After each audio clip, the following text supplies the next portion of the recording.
بریم تو خیابونای بازاری پوکت بگردیم با هم دیگه ببینیم چی دارن. خیلی کیف زیاد دارن، چیزای خود تایلند رو زیاد دارن، چیزای چین هم دارن.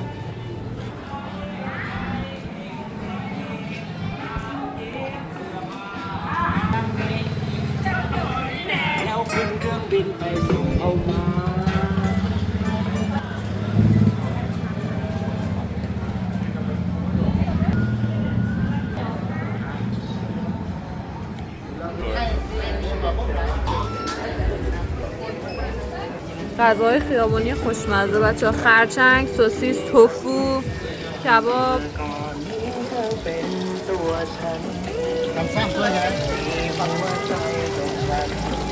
تاریکا